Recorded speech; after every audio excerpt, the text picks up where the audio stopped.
Hola, buen día a todos. Soy la doctora Cruz Andrea Mariana. Soy médica de planta del hospital, del servicio de otorrinolaringología del Hospital Ferrando, Resistencia Chaco. Soy otorrinolaringóloga, próximamente terminando mi especialización para ser especialista en alergia e inmunología. Pertenezco a la cátedra de otorrinolaringología de la Facultad de Medicina de la UNE. Y bueno, lo que vamos a tratar hoy, el día de hoy, es tumores malignos de la cavidad oral y orofaringe. Vamos a comenzar entonces, voy a ampliar para que podamos ver bien. Bueno, entonces empecemos hablando un poquito de este tipo de tumores. Hay algo que tenemos que tener en cuenta, que es la epidemiología. Estos pacientes tienen factores que predisponen a la enfermedad. Los factores que más frecuentemente predisponen son el tabaco, principalmente en todas sus formas, cigarrillo, pipa, mascar tabaco, ¿cómo se llama? El cigarrillo electrónico, cualquiera de las formas que utilice nicotina y alquitrán me va a producir, puede ser, digamos, un factor predisponente para producir un tumor maligno, tanto de la boca, de la lengua, como de la orofaringe. Obviamente el alcohol también acompaña, principalmente como factor tóxico, y hay otros factores también irritativos, como por ejemplo el mal estado dentario, los dientes irregulares y cortantes, las dentaduras mal adaptadas, que también generan permanentemente traumatismos o microtraumatismos sobre la mucosa, tanto labial como gingival, como la lengua, en la mordida, que me generan a largo plazo también lesiones malignas. Hay algo muy importante que hay que tener en cuenta, que es el HPV, el papilomavirus. Sabemos que es un virus tanto de contacto directo, digamos, que se transmite a través de la saliva, como de contacto sexual. En este caso, la cepa 16 es la que produce los tumores orofaringios, y no solamente orofaringios, sino también de todo el tracto respiratorio superior, como también la laringe.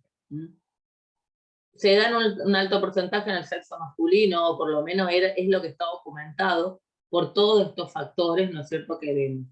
Pero nosotros sabemos bien que hoy en día, tanto hombres como mujeres, el tema de los hábitos tóxicos es parejo.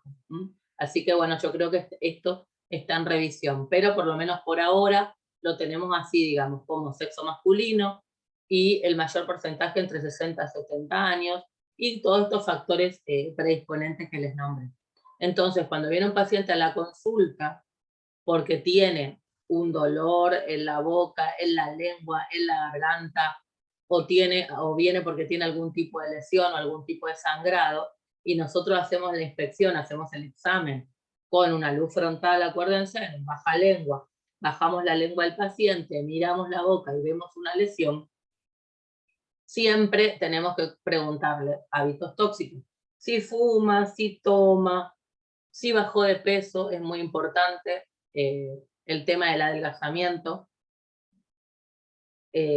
si cambió el talle de ropa, si no sabe si bajó de peso, es importante también. Y examinar toda la boca, las piezas dentarias de la boca, hay que examinarla en su totalidad. ¿Qué quiere decir esto? No solamente bajo la lengua y miro orofaringe, sino que miro paladar duro, paladar blando, mucosa gingival, labio, lengua, le hago mover la lengua hacia los costados, hacia arriba y hacia abajo, le hago levantar la lengua y ver el piso de la boca, el estado dentario. También, obviamente, con guantes trato de palpar. Es muy importante la palpación, porque hay tumores, nosotros sabemos, que no son exofíticos. O sea, los tumores exofíticos bien se ven, pero los que no son exofíticos, sino que son indurados, y eso se ve mucho en la boca, principalmente en la lengua, no lo vas a ver si no lo palpas. Entonces, bueno, colocarse un guante y palpar la lengua, tanto el dorso como la base de la lengua y los bordes, los laterales y la punta de la lengua. Es importante también mirar todo lo que es la mucosa. Acuérdense que el asiento principal de tumores, aparte de la lengua, es el trígono retromolar. Entonces hay que mirar bien atrás. A veces si no hacemos no bajamos bien la lengua y no hacemos una buena inspección, no lo vemos. Bien. En la estirpe histológica más frecuente, en un 95%, son carcinoma escamoso. Después le siguen porcentaje de adenocarcinoma, fibrosarcoma, liposarcoma, etcétera, digamos. El 22% de los tumores malignos de cabeza y cuello son orofaringes. Eso es lo que tienen que saber, o sea que es un porcentaje alto de los tumores de cabeza y cuello. Y constituyen el 2 y 4% de los tumores malignos en general, que también constituye un alto porcentaje. Vamos a empezar entonces por como topodiagnósticos, digamos, o por sector. El carcinoma escamosa del labio, fíjense ahí, se da en un 10% de los casos dentro de los tumores, y el 95% se localizan ahí en el labio inferior, que es esa zona que se llama cutáneo mucosa o berbellón, o sea, la unión esa cutáneo mucosa. Fíjense en esa imagen cómo se ve, generalmente son así. Puede empezar como una leucoplasia, o sea, como una lesión blanquecina, o como parece como una lastimadura, un traumatismo, una quemadura, un decúbito, o por ahí el paciente le empezó a doler o se lastimó con algo y luego se empieza a desarrollar la formación tumoral. Fíjense, ese tiene un decúbito porque generalmente se producen, por ejemplo, porque apoya la pipa en el labio inferior. O también el cigarrillo. Hay personas que tienen apoyado mucho tiempo el cigarrillo en el labio inferior. Bueno, y se genera este tipo de lesión. Además, es una parte de la boca que está expuesta al aire y al sol principalmente. Entonces, se da mucho en trabajadores del campo que fuman. O sea, ahí hay dos factores, digamos, la exposición solar por un lado y el tabaco por el otro.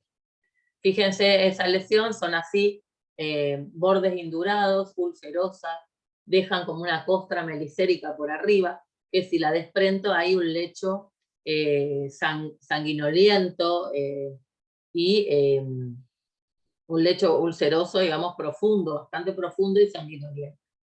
Muy bien. Entonces, acuérdense, traumatismos, exposición al sol, tabaco y alcohol siempre, y pueden ser lesiones preneoplásicas como una leucoplasia que se maligniza. ¿Qué hago con este paciente? ¿Qué hago con todos estos pacientes donde yo veo una lesión? Biopsia. Tengo que tomar una biopsia y mandar a analizar. Tomo biopsia para anatomía patológica, en cuyo caso te voy a colocar con un poquito de formol en un frasquito, y tomo biopsia para mandar a micológico y bacteriológico. Recordemos también que en esta zona hay muchas lesiones micológicas de paracoccidioidomicosis, coccidioidomicosis, que pueden dar también lesiones ulcerosas o pueden coexistir con un tumor maligno.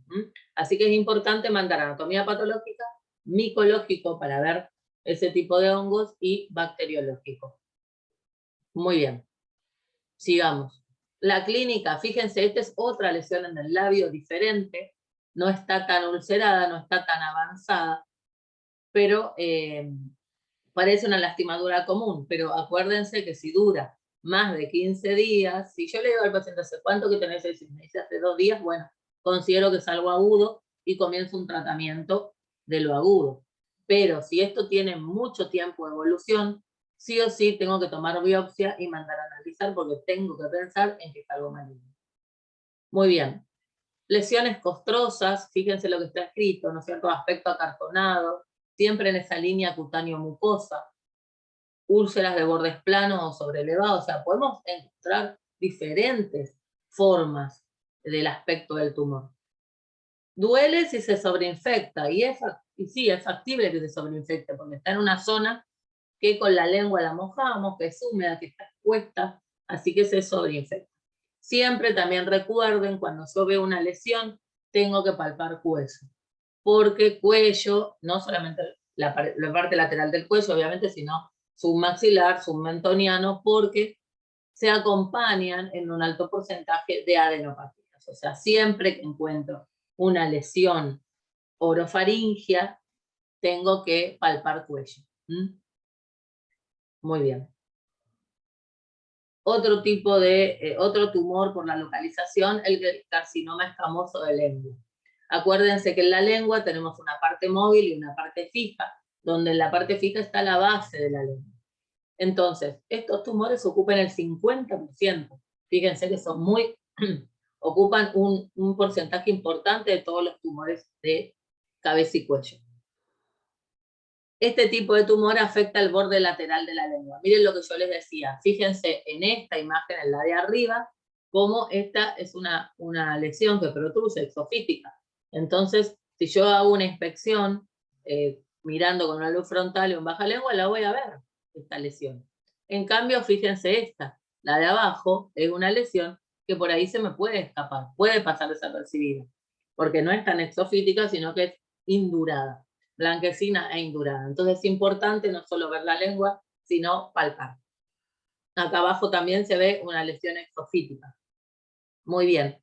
¿Cómo es la clínica? ¿Cómo puede venir ese paciente? Le molesta, tiene una sensación de cuerpo extraño, le pica, le arde. Generalmente te dicen que le arde la lengua cuando toman determinadas bebidas.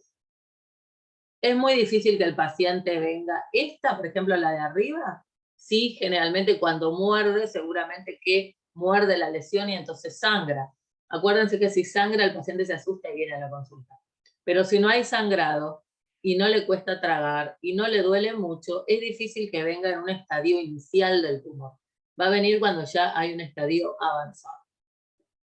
Pueden ser no dolorosas, ulceradas, superficiales o infiltrantes o induradas, como el septum.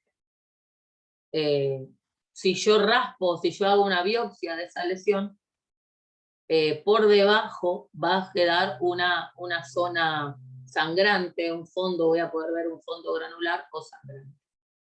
Siempre dan adenopatías también en un alto porcentaje. Por lo menos yo, los pacientes que vi con cáncer de lengua, como vienen en un estadio avanzado, ya tienen la adenopatía. Obviamente en un estadio precoz, sí podemos no palpar un ganglio. Puede haber, pero no ser palpable. Pero en un estadio avanzado, la adenopatía del cuello está, seguro. Bien. Lo muy importante, como les decía hoy, el examen físico de la boca. Mirarle la lengua, con el bajar la lengua para ver un poquito más atrás, para ver algo de la base de la lengua. Bajar la lengua, mirar los bordes, hacerle mover la lengua para arriba, para abajo, para los costados, que trate de tocarse el mentón, la punta de la nariz y hacia los costados, y que levante la lengua para ver el piso de la boca, importantísimo. Fíjense acá el carcinoma escamoso del piso de la boca, se da en un 15% dentro de los tumores de cabeza y cuello. Si yo no le hago levantar la lengua, no lo veo. Acá es grande, obviamente. Esto que se ve es un tumor grande, pero cuando es incipiente o cuando es un estadio precoz, no lo veo si no le hago levantar la lengua. ¿Está? Muy bien. Fíjense acá también cómo se ve, ¿no es cierto? Son tumores generalmente ulcerosos o úlcero-vegetantes. El paciente viene con sensación de cuerpo extraño, bajo la lengua y halitosis. Si tiene este tamaño de tumor, no puede ya comer, obviamente. Viene porque no puede comer.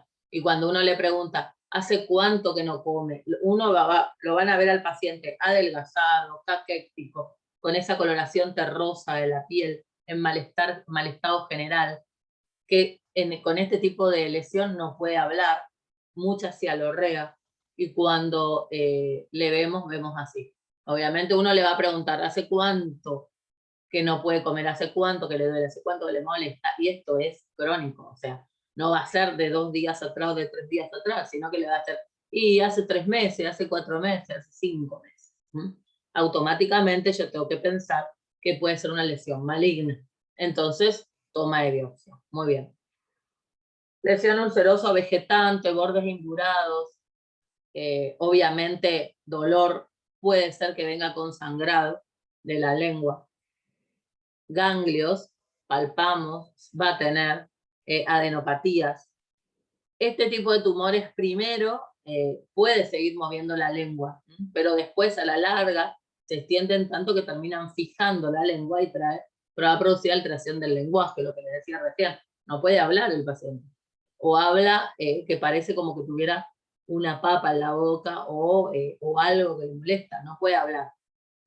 Se le acumula mucha saliva porque le molesta para hablar, tiene que estar con la boca abierta, o sea, tiene obviamente halitosis, se va a extender ese tumor y va a terminar comprometiendo mandíbulas y encías. Muy bien, biopsia. Este es otro de los frecuentes que yo les decía hoy, el carcinoma escamoso del trígono retromolar. Otro que si no lo pensamos y no lo buscamos, es difícil verlo, porque está bien atrás del tercer molar. En esa unión entre el tercer molar y la mucosa, ahí está el trígono retromolar, y ahí es una localización de tumores también bastante frecuentes. Obviamente cuando está ahí localizado, cuando viene en un estadio avanzado, va a dar dolor importante y trismus. El paciente no puede abrir la boca. Halitosis, generalmente se sobreinfectan y crece en forma vegetante o ulcerada, o vegetante ulcerada, sofítica ulcerada. Engloba encías, mucosa yugal, pilares anteriores, amígdala, paladar blando, se extiende, surco glosoamigdalino, se va para abajo, ¿no? O sea que es una localización que hay que buscar. Muy bien. Y hacer un diagnóstico lo antes posible. Carcinoma escamoso de la mucosa yugal. Eso es el carrillo. Acuérdense acá en el costadito, carrillo, mucosa yugal. Generalmente son lesiones exofíticas que al crecer se traumatizan y sangran porque con los dientes le vamos haciendo microtraumatismo y sangran al masticar. Produce edema, hinchazón, dolor, obviamente sobreinfecta, y al infiltrar la mejilla, obviamente, va a producir trismus, ¿no? Disminuye la apertura bucal.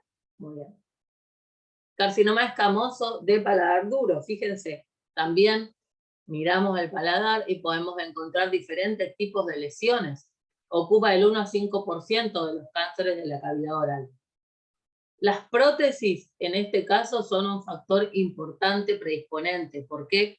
Porque generalmente el paciente se hace una prótesis y esa prótesis cree que le va a durar toda la vida. Y las prótesis hay que ir cambiándolas, hay que ir renovándolas.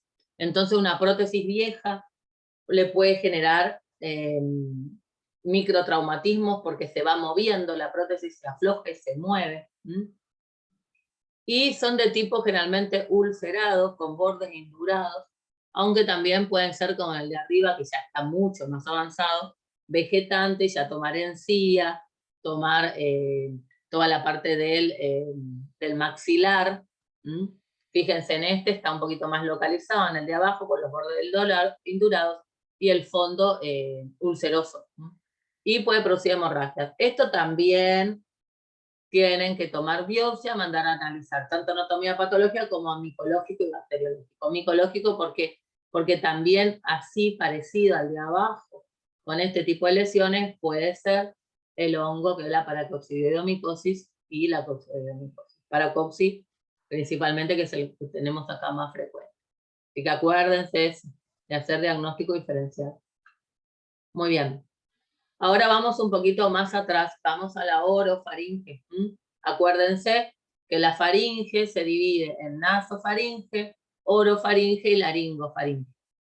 Y este espacio comprendido, digamos, entre lo que es el velo del paladar hacia arriba y oides hacia abajo, istmo de las fauces y hacia adelante la arcada dentaria, es lo que se conoce como orofaringe. Muy bien. Y es un segmento dinámico, dice acá en la diapo. ¿Por qué? Porque no solamente tiene un papel de deglución, sino también de fonación, respiración. Entonces es importante plantearlo así, digamos, como algo un poquito más complejo. No solamente el paciente va a tener dificultad para tragar, sino también va a tener otro tipo de sintomatología. Por eso es importante tenerlo en cuenta, que es un segmento en sí anatómico, dinámico, importante, clave, diríamos, en nuestro organismo, en lo que es la vía aérea. Muy bien. Son más frecuentes en hombres, como dijimos hoy, la edad similar, 50-70 años. Lo de la raza negra también hay que volver, digamos, se está volviendo a estudiar para cambiar. Obviamente pasan los años y lo vamos estudiando para cambiar algunos puntos, algunos factores epidemiológicos.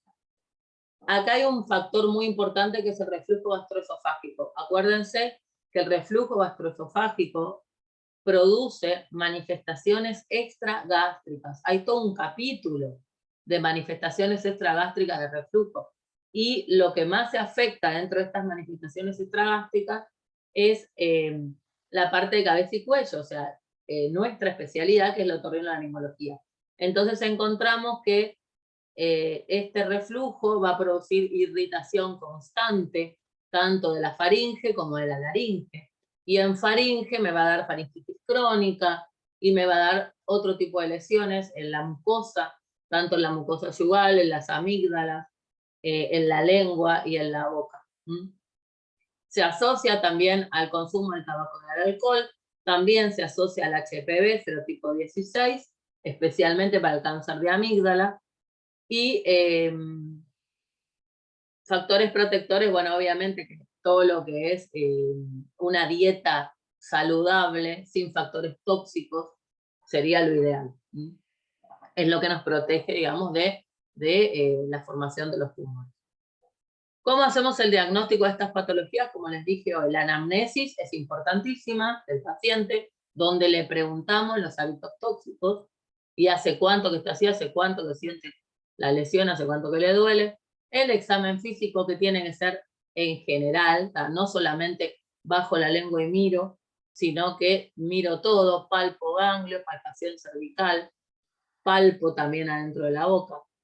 Nosotros, obviamente, como método de diagnóstico complementario tenemos el nasofibroscopio flexible, que ya se les mostró.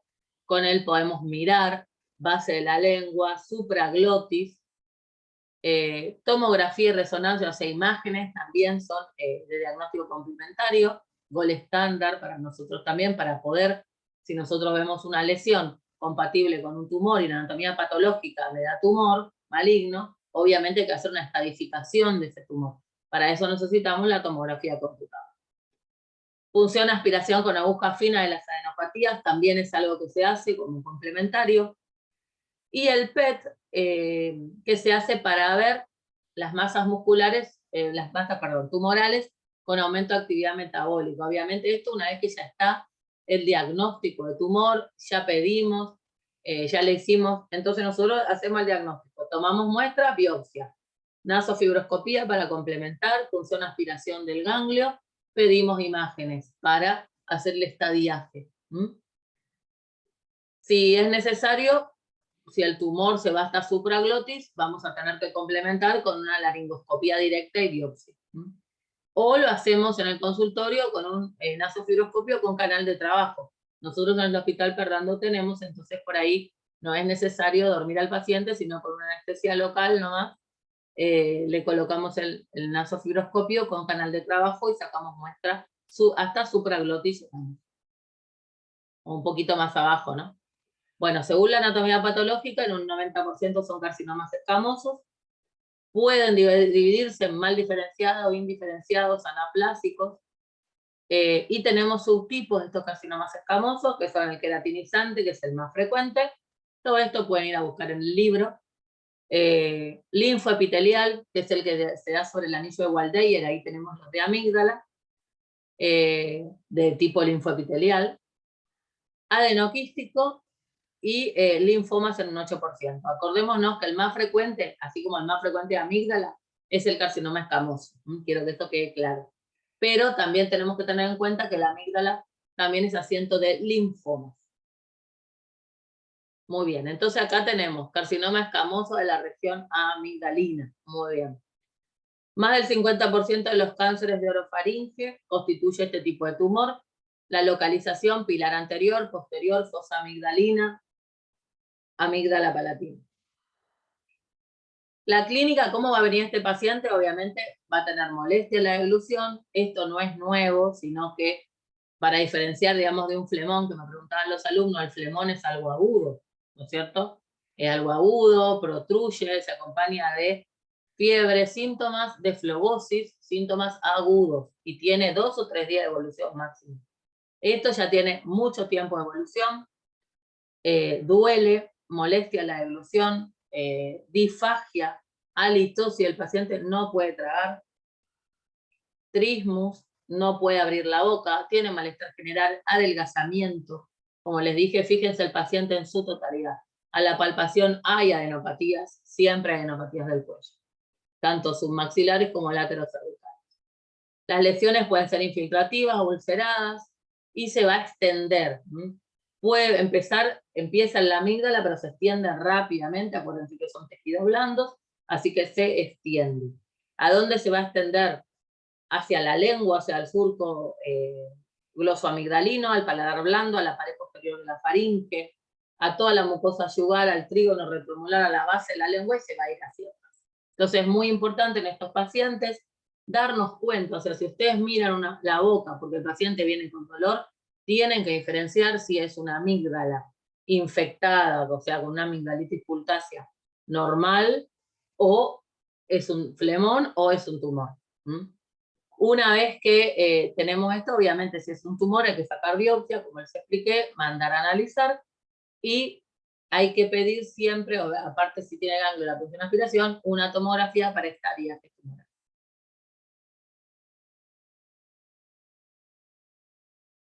Muy bien. Ahí está. Carcinoma, se me corrió. Carcinoma de la base de la lengua. Acordémonos que la lengua tenía una parte móvil y una parte fija. La parte fija es la base. Fíjense, ahí se ve el espacio glosoepiglótico. Y es difícil de diagnosticar. ¿Por qué? Porque no se ve a simple vista. O sea, baja la lengua y salvo que sea un estadio muy avanzado, no se ve. Esto se ve solamente a través de estudios complementarios como la nasofibroscopía, que nosotros podemos con la óptica, que colocamos por la fosa nasal, o con laringoscopio rígido por la boca, poder ver la base de la lengua. Produce molestia faríngea, sensación de cuerpo extraño, siempre adenopatías en un 75%, disfagia. Este paciente, todas las lesiones supraglóticas van a producir disfagia. Va a venir con disfagia, no puede tragar, le molesta tragar. Entonces, si ustedes tienen un paciente que viene con esa sintomatología y a la inspección no ven nada, derívenlo al otorrino, porque tenemos que hacer un diagnóstico diferencial si hay un diagnóstico precoz de una formación de la base de la lengua. Muy bien. Entonces, disfagia, alteración de la voz, halitosis, puede ser una lesión ulcerativa o una lesión exofítica o ulcerativa ulcerada. Y se va a extender, obviamente, empieza ahí, pero se va a extender hacia el resto de la lengua móvil, a las valéculas, a la epiglotis, al espacio, al pliegue glosoamigdalino, a las amígdalas. Y lo peor es que se puede extender para afuera, que sería hacia la lengua móvil, o hacia la laringe. Y bueno, obviamente el diagnóstico precoz es lo mejor que nosotros podemos hacer por el paciente. Carcinoma de paladar blando y úvula. También, acordémonos, hoy veíamos carcinoma del paladar duro, ahora del paladar blando y de la úvula.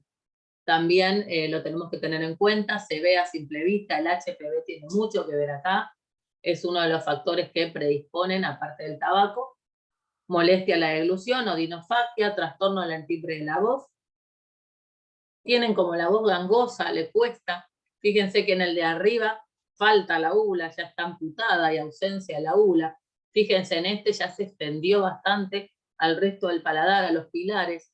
Es un paciente que te va a decir que le sale el líquido y la comida por la nariz, porque le falta esa contención de los músculos del velo del paladar, que son los que hacen que en la deglución no haya regurgitación del líquido y de los alimentos por la nariz. Trismus también puede producir según la extensión, y pueden ser lesiones úlcero-infiltrativas en úvulo y paladar blando, como en este caso que amputan, o vegetantes. Y se extiende a los pilares, a la amígdala, a la cara posterior del paladar blando, pared lateral de nasofaringe. Carcinoma de la pared posterior, fíjense eso. Es poco frecuente, pero existe. Entonces, si yo veo una lesión en la pared posterior de la faringe, tengo que analizarla. Derivo, obviamente, al otorrino para que le tome biopsia. Disfagia o dinofagia, adenopatía siempre. Lesión úlcero vegetante puede ser, que se extiende. Se puede extender para abajo, hipofaringe. Para arriba, nasofaringe, obviamente grande el tamaño. Y ojo porque se puede ir para atrás, que eso es lo más grave, porque me va a afectar fascia prevertebral y columna. Y eso es lo más grave, digamos. Una vez que toma ya fascia prevertebral y columna, ya es irrecepable. Acordémonos que dijimos que en un 90% era adenocarcinoma, pero hay un 10% que puede ser linfoma en la región de la amígdala. Es menos frecuente, pero existe. Tenemos que pensarlo, o sea, que nosotros vemos una lesión así, tenemos que hacer diagnóstico diferencial con flemón, obviamente periamigdalino, y lo vamos a hacer por la sintomatología y por el tiempo de evolución de la patología, acordémonos. Y es una tumoración hipertrófica, así, color un poquito más rojiza, más violácea, con aspecto necrótico. Generalmente, como el paciente viene en un estadio avanzado de la enfermedad, porque a este paciente se lo trató seguramente con amoxicilina, amoxiclavulánico, con un montón de cosas, y en realidad era una formación tumoral. Que eso es lo importante, que hagamos un diagnóstico, que lo pensemos.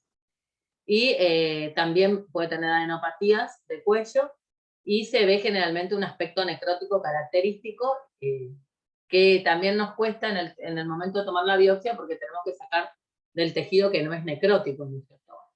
Muy bien, linfoma, no Hodgkin. Muy bien, muchísimas gracias por la atención, espero que les sirva, estoy a su disposición en el foro.